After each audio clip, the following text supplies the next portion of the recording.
Greetings on behalf of the 63rd Readiness Division. This is Chaplain Siebold, and the title of this devotion is called The Sea. So I'm reading from Genesis 1:9. Then God said, "Let the water under the sky be gathered into one place, and let the dry land appear."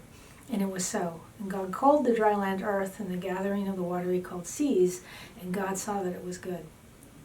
So the sea, this is a quote from someone, "It's my favorite thing I think that I have ever seen. Sometimes I catch myself staring at it and forget my duties. It seems big enough to contain anything and anyone could ever feel," by Anthony Doerr. All the light we cannot see. So I'm reading from a poem called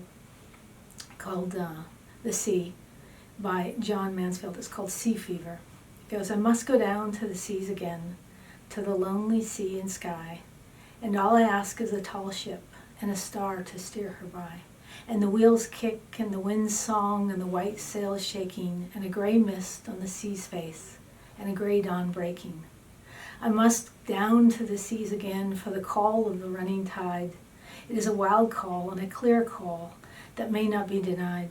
And all I ask is a windy day with the white clouds flying and the flung spray and the brown spume and the seagulls crying.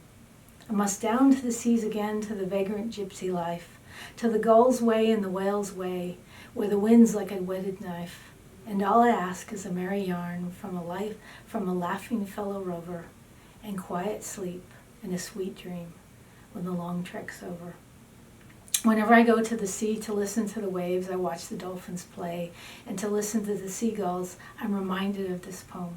I have always wanted to live by the sea, to breathe the sea air every day, but instead I have chosen to live inland, only to visit the sea occasionally. And when I lived on the East Coast and visited the sea, I found it difficult to enjoy due to the lack of public beaches and too much humidity. But here, back on the West Coast, I am never disappointed by the sea and when a lot of people occupy its sands and bays.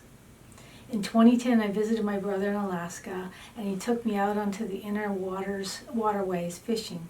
But when we encountered whales that dwarfed our boat, it made me realize how small I was compared to the sea and many of the creatures created to live within it. When God created the seas, he said it was good. The seas are still good. We covet living next to them. We make long trips to see them and love to eat the fish that comes from them.